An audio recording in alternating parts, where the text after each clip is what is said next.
बिस्मिल्लाहिर्रहमानिर्रहीम। अस्सलामु अलैकुम वरहमतुल्लाहि वबरकातुहू।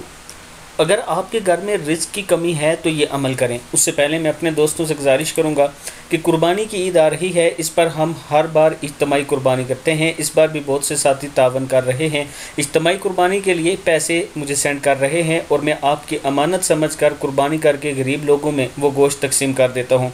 अगर आप लोग मेरे साथ इज्तिमाई कुर्बानी करना चाहते हैं तो एक हिस्सा जो है इस बार 20,000 रुपया है। पहले कम था लेकिन महंगाई की वजह से अब हिस्सा ज़्यादा है। तो अगर आप मेरे साथ कुर्बानी में हिस्सा डालना चाहते हैं तो ये मेरा व्हाट्सअप नंबर है, इसी पर इजी पैसा और जायज़ कैश है। ये मेरा आपसे वादा है कि आपकी अमानत होगी और गरीबों तक ज़रूर पहुँचेगा। तो शुरू करते हैं। बिस्मिल्लाहिर्रहमानिर्रहीम।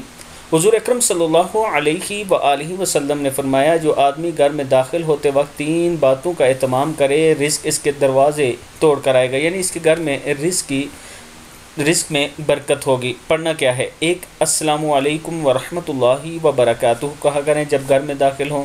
दूसरा, सूरह इखलास पढ़ा करें, कुल हुवल्लाहु अहद जो है, और फिर दुरूद शरीफ पढ़ा करें, सल्लल्लाहु अला हबीबिही मुहम्मदिन व आलिहि व अस्हाबिहि वसल्लम, सदक़ल्लाहुल अज़ीम।